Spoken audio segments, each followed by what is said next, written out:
বিশ্বজুড়ে কৃত্রিম বুদ্ধিমত্তা বা এআই হার্ডওয়্যারের আকাশচুম্বী চাহিদাকে কাজে লাগিয়ে এক অভূতপূর্ব অর্থনৈতিক বিস্ফোরণ ঘটিয়েছে মধ্য চীনের হুবেই প্রদেশ। কম্পিউটিং অবকাঠামো নির্মাণের ক্ষেত্রে এটি আগের চেয়ে অনেক বেশি দক্ষ এবং স্বল্প কার্বন নিঃসরণকারী একটি যুগান্তকারী সমাধান হিসেবেই আত্মপ্রকাশ করল।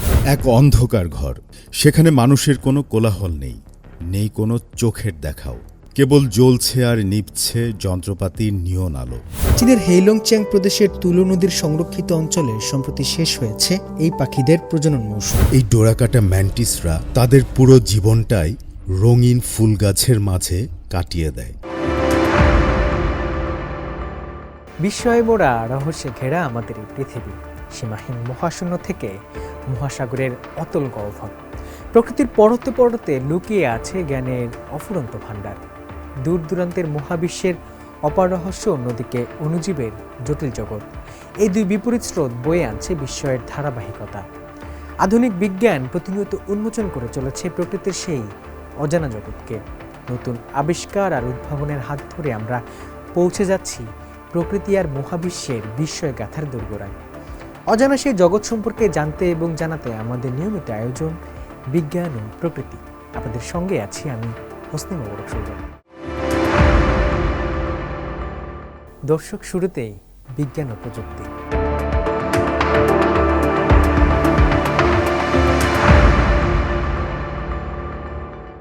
কৃত্রিম বুদ্ধিমত্তা বা এআই প্রযুক্তির বিশ্বব্যাপী জয় জয়কারের মাঝে তথ্য প্রযুক্তির দুনিয়ায় এক অবিশ্বাস্য অর্থনৈতিক বিস্ফোরণ ঘটিয়েছে চীন। বিশ্বজুড়ে এআই হার্ডওয়্যারের আকাশচুম্বী চাহিদাকে কাজে লাগিয়ে ফাইবার অপটিক্স ও সেমিকন্ডাক্টর স্টোরেজ খাতে নিজেদের আধিপত্যের জোরে ইলেকট্রনিক্স শিল্পের মুনাফায় রেকর্ড 12 গুণ প্রবৃদ্ধি অর্জন করেছে দেশটির মধ্যভাগের হুবেই প্রদেশ। আর এই অভাবনীয় সাফল্যের মূল চালিকা শক্তি হয়ে উঠেছে প্রদেশের রাজধানী উহানের উদীয়মান হাইটেক ক্লাস্টার অপটিক্স ভ্যালি। বিশ্বজুড়ে কৃত্রিম বুদ্ধিমত্তা বা এআই হার্ডওয়্যারের আকাশচুম্বী চাহিদাকে কাজে লাগিয়ে এক অভূতপূর্ব অর্থনৈতিক বিস্ফোরণ ঘটিয়েছে মধ্য চীনের হুবেই প্রদেশ।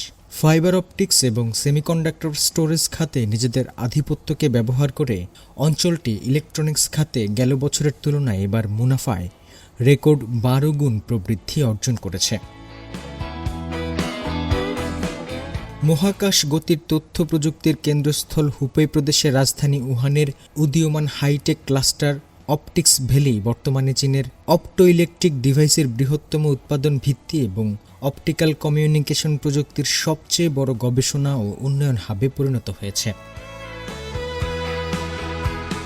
বিশ্বজুড়ে অপটো ইলেকট্রনিক্সের অন্যতম প্রধান কেন্দ্র হিসেবে স্বীকৃতি পাওয়া এই অপটিক্স ভ্যালির সবচেয়ে বড় এবং গুরুত্বপূর্ণ সাফল্য হল অতি উচ্চগতির অপটিক্যাল মডিউল।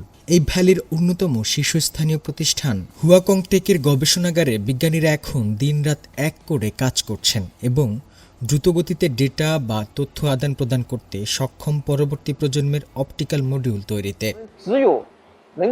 এই অপটিক্যাল মডিউলগুলোর মূল শক্তি হলো এদের ডেটা স্থানান্তরের অবিশ্বাস্য গতি। আমাদের নিজস্ব সিলিকন ফোটোনিক্স প্রযুক্তি বিশ্ববাজারে হাই স্পিড অপটিক্যাল মডিউলের বড় অংশ দখল করতে আমাদের সবচেয়ে বড় হাতিয়ার হিসাবে কাজ করছে। সিলিকন ফোটোনিক্স প্রযুক্তির এই যাত্রা কিন্তু আজ শুরু হয়নি। এর বীজ বোনা হয়েছিল আজ থেকে 8 বছর আগে। সেই সময়ে বাজারে সচরাচর ব্যবহৃত অপটিক্যাল মডিউলগুলোর ডেটা ট্রান্সমিশন গতি ছিল প্রতি সেকেন্ডে মাত্র কয়েক 10 গিগাবিট। এর বিপরীতে সিলিকন ফোটোনিক্সের নকশা করা হয়েছিল প্রতি সেকেন্ডে 100 বা 1000 গিগাবিট ডেটা আদান প্রদানের লক্ষ্য নিয়ে। তখন পর্যন্ত কেউ জানতো না এই উচ্চগতির মডিউলগুলো আসলে কোথায় ব্যবহার করা হবে এবং এর বাজার সম্ভাবনাও ছিল সম্পূর্ণ অনিশ্চিত। কয়েক বছরের নিরলস প্রচেষ্টার পর লুও এর দল 400G অপটিক্যাল মডিউল তৈরিতে বড় সাফল্য পায়। ঠিক সেই সময়েই বিশ্বজুড়ে এআই ডেটা সেন্টার তৈরির ধুম পড়ে যায় এবং এই উচ্চগতির মডিউলের বাজার চাহিদাও হু হু করে বাড়তে থাকে। বলা যায় লুও এর দল একদম সঠিক সময়ে সঠিক প্রযুক্তির জোয়ারটি ধরতে পেরেছিল। সেই সাফল্যের উপর ভর করে দলটি আরও এগিয়ে যায় এবং সিলিকন ফোটোনিক্স ব্যবহার করে পর্যায়ক্রমে 800G এবং বর্তমানে 1.6T ক্ষমতার ultra high performance optical module তৈরিতে সক্ষম হয়েছে। বর্তমানে এআই প্রযুক্তি নিয়ে বিশ্বব্যাপী তীব্র প্রতিযোগিতা এবং হার্ডওয়্যারের বিপুল চাহিদার মাঝে এই সুপার ফাস্ট মডিউলগুলো চীনকে বৈশ্বিক এআই কম্পিউটিং পাওয়ার সেন্টারের বাজারে শীর্ষস্থানে নিয়ে যেতে সাহায্য করছে। লু মনে করেন, যখন এই প্রযুক্তির ব্যবহারিক ভবিষ্যৎ অনিশ্চিত ছিল, তখনও মৌলিক গবেষণার প্রতি দলের অবিচল নিষ্ঠাই আজ এই সাফল্যের মূল ভিত্তি। তিনি বলেন, অতীতে অপটিক্যাল মডিউলের এক একটি প্রজন্ম পরিবর্তন হতে সাধারণ 1 দশক বা 10 বছর সময় লাগত, কিন্তু এআই প্রযুক্তির এই বিস্ফোরণের পর এখন প্রতি 1 বছর, এমনকি মাত্র 6 মাসের মধ্যেই প্রযুক্তির নতুন সংস্করণ চলে এসেছে। তাই ধৈর্যের সাথে গবেষণায় লেগে থাকা এবং দীর্ঘ প্রতীক্ষার মানসিকতা থাকলেই কেবল সঠিক সময়ে সুযোগটি লুফে নেওয়া সম্ভব, যা আমরা করতে পেরেছি। হোসনে মোবারক সৌরভ, সিএমজি বাংলা। কৃত্রিম বুদ্ধিমত্তা ও ডেটা সেন্টারের এই যুগে কম্পিউটিং অবকাঠামো নির্মাণে এক বৈপ্লবিক ও পরিবেশবান্ধব অধ্যায়ের সূচনা করল চীন। প্রথাগত নির্মাণশৈলীর দীর্ঘসূত্রতা ও উচ্চ কার্বন নিঃসরণের সীমাবদ্ধতা ভেঙে পূর্ব চীনের শান্তং প্রদেশের ছিংতাও শহরে আনুষ্ঠানিকভাবে চালু হয়েছে বিশ্বের প্রথম প্রি ফ্যাব্রিকেটেড কম্পিউটিং পাওয়ার সেন্টার বেজ। আনুষ্ঠানিকভাবে কার্যক্রম শুরু করল বিশ্বের প্রথম প্রি ফ্যাব্রিকেটেড বা পূর্ব প্রস্তুতকৃত কম্পিউটিং পাওয়ার সেন্টার বেস। পূর্ব চীনের শান্তং প্রদেশের ছিংতাও শহরে সম্প্রতি কেন্দ্রটির উদ্বোধন করা হয়। কম্পিউটিং অবকাঠামো নির্মাণের ক্ষেত্রে এটি আগের চেয়ে অনেক বেশি দক্ষ এবং স্বল্প কার্বন নিঃসরণকারী একটি যুগান্তকারী সমাধান হিসেবেই আত্মপ্রকাশ করল। যে কোনো কম্পিউটিং সেন্টারের জ্বালানি হাব বা মূল হৃৎপিণ্ড হিসেবে কাজ করে এই পাওয়ার সেন্টার। প্রি ফ্যাব্রিকেটেড বা আগে থেকে তৈরি করা এই নকশাটি ব্যবহারের ফলে কম্পিউটিং অবকাঠামো নির্মাণের সময় প্রথাগত পদ্ধতির তুলনায় প্রায় 70% ব্যয় কমিয়ে আনা সম্ভব। এছাড়া এটি স্থাপনার সার্বিক কর্মক্ষমতা বজায় রাখতে অত্যন্ত জরুরি এবং স্থিতিশীল বিদ্যুৎ সরবরাহ নিশ্চিত করে। ছিংতাওয়ের এই বেসটি প্রায় 53 মিটার লম্বা এবং 41 মিটার চওড়া, যা প্রায় 2200 বর্গমিটার অঞ্চল জুড়ে বিস্তৃত। প্রথাগত নকশার তুলনায় এটি জমির ব্যবহার 30%-এরও বেশি কমিয়ে আনে এবং সামগ্রিক নির্মাণ খরচ কমায় প্রায় 20%। ফলে কম জায়গা এবং সাশ্রয়ী খরচে বিশাল কম্পিউটিং হাব তৈরি করা এখন আরও সহজ হবে। নির্মাণশৈলী এবং খরচের পাশাপাশি পরিবেশ রক্ষার বিষয়টিও এখানে সমান গুরুত্ব পেয়েছে। এই বেসটি সরাসরি পরিবেশবান্ধব বিদ্যুৎ বা গ্রিন ইলেকট্রিসিটি ব্যবহারের সুবিধা প্রদান করে, যার ফলে এখানে শতভাগ পরিবেশবান্ধব জ্বালানি ব্যবহার করা সম্ভব। এর ফলে প্রতি টোকেন কম্পিউটিংয়ের ক্ষেত্রে বিদ্যুৎ খরচ প্রায় 30% কমে আসবে বলে ধারণা করা হচ্ছে। ছিংতাওয়ে নির্মিত এই অবকাঠামোটি ইতোমধ্যে একটি বড় এন্টারপ্রাইজ বা ডাটা সেন্টারের সঙ্গেও যুক্ত করা হয়েছে।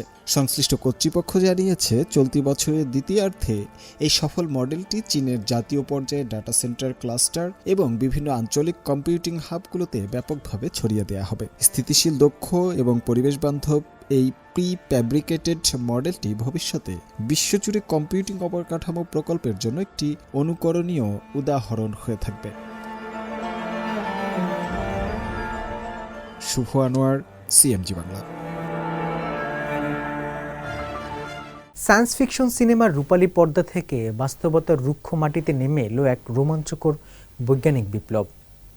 কোনো মানুষের কোলাহল কিংবা চোখের দেখা ছাড়াই ঘুটঘুটে অন্ধকার ঘরের নিয়ন আলোর নিচে নিখুঁত দক্ষতায় অবিরাম নড়ে চলেছে রোবোটিক আর্মস বা যান্ত্রিক হাত। পূর্ব চীনের চিয়াংশু প্রদেশের লিয়ান ইউনকাং শহরের এক অত্যাধুনিক পরীক্ষাগারে জন্ম নেয়া এই দৃশ্যটি আসলে কৃত্রিম বুদ্ধিমত্তা বা এআই চালিত চীনের প্রথম সম্পূর্ণ মানবহীন ডার্ক ল্যাব। এক অন্ধকার ঘর, সেখানে মানুষের কোনো কোলাহল নেই, নেই কোনো চোখের দেখাও, কেবল জ্বলছে আর নিভছে যন্ত্রপাতির নিয়ন আলো। আর সেই আলোর নিচে নিখুঁত দক্ষতায় অবিরাম নড়াচড়া করে চলেছে যান্ত্রিক হাত বা রোবোটিক আর্মস। বৈজ্ঞানিক কল্পকাহিনীর বা সায়েন্স ফিকশন সিনেমার এমন দৃশ্যই এখন বাস্তব রূপ নিয়েছে পূর্ব চীনের চিয়াংশু প্রদেশের লিয়ান ইউনগাং শহরের একটি অত্যাধুনিক পরীক্ষাগারে। কৃত্রিম বুদ্ধিমত্তা বা এআই প্রযুক্তির ছোঁয়ায় এখানে বিষাক্ত রাসায়নিকের পরীক্ষা এখন হয়ে উঠেছে অনেক বেশি সহজ, দ্রুত ও নিরাপদ। এটি মূলত অ্যাক্রিলোনিট্রিল পরীক্ষার জন্য তৈরি চীনের প্রথম এআই চালিত ডার্ক ল্যাব বা সম্পূর্ণ স্বয়ংক্রিয় ও মানবহীন পরীক্ষাগার। অ্যাক্রিলোনিট্রিল হল একটি বর্ণহীন, অত্যন্ত বিষাক্ত এবং উদ্দায়ী তরল মনোমার, যা টেকসই এবং বহুমুখী থার্মোপ্লাস্টিক পলিমার তৈরির অন্যতম প্রধান উপাদান হিসাবে শিল্পক্ষেত্রে ব্যবহৃত হয়। এই ল্যাবের ভেতরে প্রবেশ করানো থেকে শুরু করে পরীক্ষা, বিশ্লেষণ এবং বর্জ্য নিষ্কাশন সব কাজই সম্পন্ন হয় মানুষের কোনো স্পর্শ ছাড়াই। ল্যাবের মূল চালিকা শক্তি হিসাবে কাজ করছে একটি স্মার্ট এআই মস্তিষ্ক। এর অধীনে ৮৭টি নিখুঁত যন্ত্রপাতি এবং ৫৬টি রোবট একে অপরের সাথে তাল মিলিয়ে মাত্র ৩.৫ ঘন্টার মধ্যে সম্পূর্ণ পরীক্ষা প্রক্রিয়াটি শেষ করতে পারে। স্মার্ট ল্যাব সলিউশন প্রদানকারী প্রতিষ্ঠান বেইজিং ডায়নাফ্লো ল্যাব সলিউশনসের টেকনিশিয়ান হে বিন বলেন, এই ব্যবস্থার পেছনে রয়েছে একটি শক্তিশালী ব্রেন বা কৃত্রিম মস্তিষ্ক, যা পুরো সরঞ্জামটিকে পরিচালনা করে। এর ভিজুয়াল রিকগনিশন সিস্টেম রিয়েল টাইমে কাজের ডেটা মেইন সিস্টেমে পাঠায় এবং এর শিডিউলিং সিস্টেম প্রতিটি স্যাম্পল বোতলকে কাজের টেবিলে স্থানান্তরের সবচেয়ে দ্রুত ও কার্যকর রুট খুঁজে নেয়। এর ফলে পরীক্ষার গতি বাড়ার পাশাপাশি নির্ভুলতাও বহুগুণ বৃদ্ধি পেয়েছে, কারণ বিশাল পরিমাণ পরীক্ষার ডেটা স্বয়ংক্রিয়ভাবে আর্কাইভ বা সংরক্ষণ করা হয়। লিয়ান ইউনগাংয়ের শেংহং পেট্রোকেমিক্যাল প্রতি বছর ১০.৪ লাখ টন অ্যাক্রিলোনিট্রিল উৎপাদন করে। এ ল্যাবটি চালুর ফলে কোম্পানিটি বিশাল অর্থনৈতিক ও মানবিক সুবিধা পাচ্ছে। শেংহং পেট্রোকেমিক্যালের ইন্টেলিজেন্ট অপারেশন বিভাগের ডেপুটি ম্যানেজার লিউ হাইলং বলেন, আমরা হিসেব করে দেখেছি যে এই ল্যাবটি বছরে আমাদের কর্মীদের কাজের চাপ অন্তত ৫০% কমিয়ে দিয়েছে। এর ফলে সরাসরি খরচ হিসাবে আমাদের বছরে প্রায় ৬০ লাখ ইউয়ান সাশ্রয় হচ্ছে, আর এর ডেটা প্রসেসিংয়ের নিখুঁত মান তো অমূল্য। পূর্বে যখন ল্যাবে এআই প্রযুক্তির ব্যবহার ছিল না, তখন কর্মীদের গগলস, গ্যাস মাস্ক, প্রতিরক্ষামূলক স্যুট এবং গ্লাভস পরে কাজ করতে হতো। এত সুরক্ষার পরও বিপজ্জনক রাসায়নিকের সংস্পর্শে আসার ঝুঁকি থেকেই যেত। প্রতিদিন হাজার হাজার নমুনা পরীক্ষা করা যেমন ঝুঁকিপূর্ণ ছিল, তেমনই ছিল অত্যন্ত ক্লান্তিকর। এই ল্যাবটি প্রতিষ্ঠার পর শেংহং পেট্রোকেমিক্যালের ডজনখানেক কর্মীর ভাগ্য বদলে গেছে। ফ্রন্টলাইন অ্যানালিস্ট বা ঝুঁকিপূর্ণ মাঠ পর্যায়ের কাজ থেকে বদলে তারা এখন সরঞ্জাম রক্ষণাবেক্ষণের মতো উন্নত কারিগরি ভূমিকায় কাজ করছেন। কোম্পানির অ্যাক্রিলোনিট্রিল অ্যানালিসিস ইঞ্জিনিয়ার জুয়েফেং তার অভিজ্ঞতা জানিয়ে বলেন, এই ডার্ক ল্যাব প্রতিষ্ঠার মূল উদ্দেশ্যই ছিল বিপজ্জনক রাসায়নিকের নমুনা থেকে মানুষকে সম্পূর্ণ আলাদা রাখা, যেন সরাসরি সংস্পর্শে আসার কোনো ঝুঁকি না থাকে। এখন স্বয়ংক্রিয় পরীক্ষার সময় আমাদের শুধু সিস্টেমটি পর্যবেক্ষণ করতে হয়। সব ঠিকঠাক চললে আমাদের কোনো হস্তক্ষেপেরই প্রয়োজন হয় না। এটি আমাদের কর্মচারীদের কাজের দক্ষতা এবং তাদের পেশাগত মান বাড়াতে সাহায্য করছে, যা সত্যি আনন্দের। দর্শক, এবার প্রাণ ও প্রকৃতি।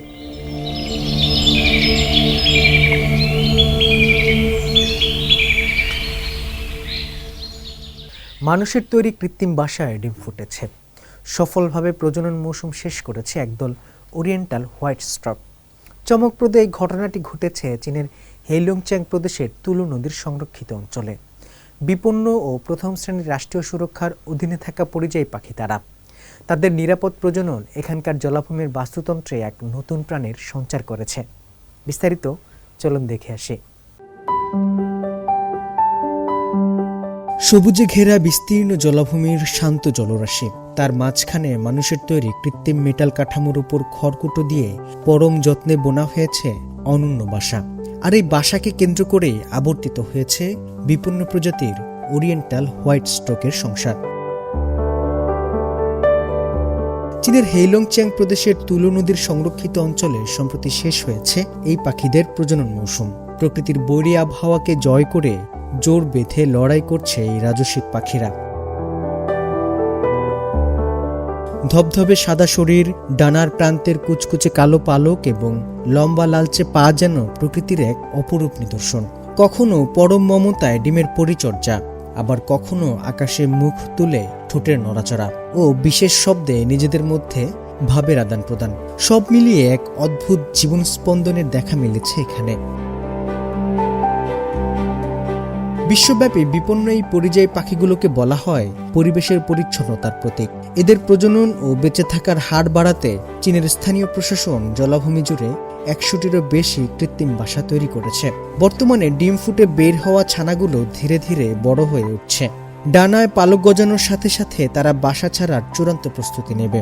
শিগগিরই তারা আবার খোলা আকাশে ডানা মেলবে, নতুন প্রাণের কলকাকলিতে মুখর করবে সমৃদ্ধ এই জলাভূমিকে।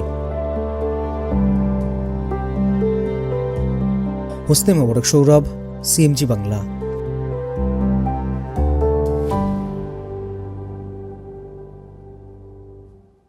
গ্রীষ্মের শুরুতে প্রকৃতি যেন এক নতুন প্রাণশক্তিতে ভরপুর হয়ে ওঠে।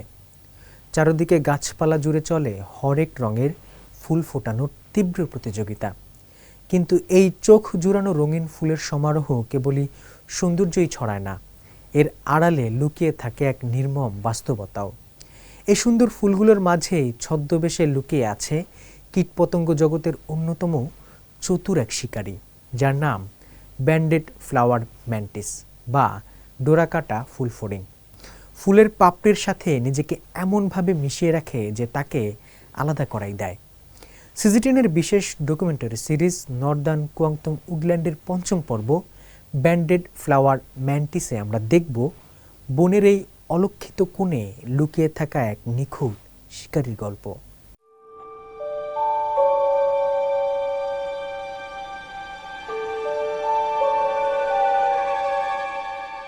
গ্রীষ্মের শুরুতে গাছপালা জুড়ে চলে ফুল ফোটানোর তীব্র প্রতিযোগিতা।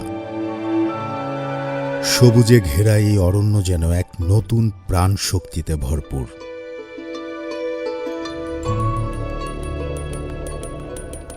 এই চোখ জুড়ানো ফুলগুলোর মাঝে লুকিয়ে আছে পোকামাকড় জগতের অন্যতম সেরা এক শিকারী। নাম তার ব্যান্ডেড ফ্লাওয়ার ম্যান্টিস। সে এখন শিকারের জন্য সম্পূর্ণ প্রস্তুত। একটি মাছি, হোভারফ্লাই, তার চমৎকার ডানা দুটি কাঁপিয়ে পাতার আড়ালে সুস্বাদু জাপ পোকার সন্ধান করছে। তার এই ডানার গুনগুন আওয়াজটি ম্যান্টিসের নজর কেড়ে নেয়। মাছিটি আস্তে আস্তে সেই পেট্রিনিয়া ফুলের দিকে এগিয়ে যায়, আর সেখানেই ওঁত পেতেছে ম্যান্টিস। এই ডোরাকাটা ম্যান্টিসরা তাদের পুরো জীবনটাই রঙিন ফুল গাছের মাঝে কাটিয়ে দেয়। তাদের শরীরের ডোরাকাটা গঠন ফুল ও পাতার সাথে এমনভাবে মিশে যেতে সাহায্য করে যে তাদের আলাদা করাই দায়। আর এই পেট্রিনিয়া ফুলটি তাদের লুকানোর জন্য এক নিখুঁত ছদ্মবেশ এনে দিয়েছে। মাছির অনবরত গুনগুনানি ম্যান্টিসটির ধৈর্যের পরীক্ষা নিচ্ছিল।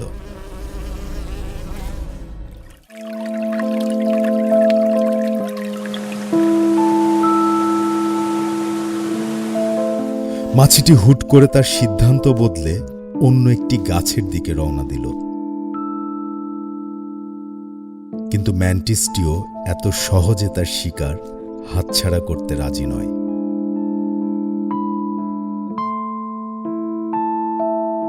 সেও ধীর গতিতে তার পিছু নেয়।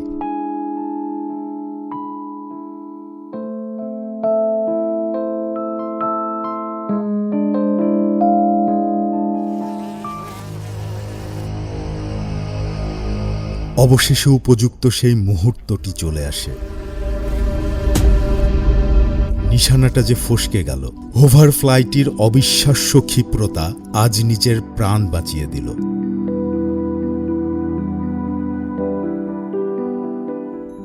শিকার ফসকে গেলেও ম্যান্টিস দমে না গিয়ে তার কাস্তের মতো ধারালো সামনের পা দুটোকে আরো ভালো করে সানিয়ে নেয়।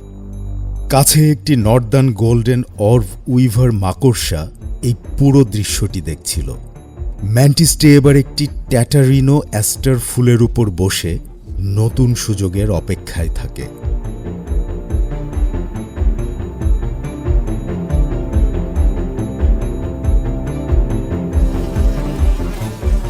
আবারও এক মোক্ষম সুযোগ চলে এলো, এবার আর কোনো ভুল নয়।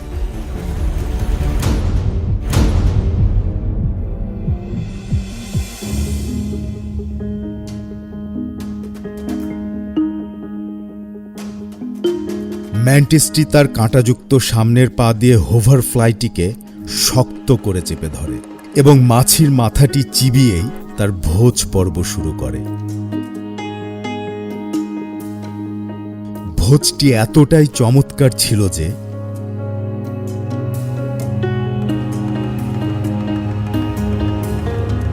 সে মাছির একটা পাও নষ্ট হতে দিল না। এতক্ষণ বিরক্ত করা সেই মাছিটি শেষ পর্যন্ত এক তৃপ্তিদায়ক উপহারে পরিণত হল।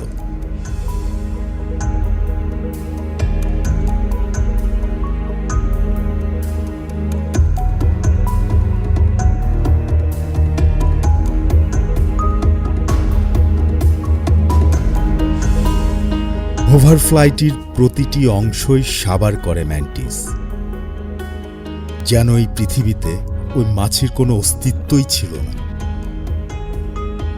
খাওয়া শেষে ম্যান্টিসটি তার মুখ ও চোয়াল ভালো করে মুছে আবার আগের মতো শান্ত হয়ে বসে পড়ে। বনের এই অলক্ষিত কোণে এভাবেই জীবন ও মৃত্যুর চক্রটি সম্পন্ন হল।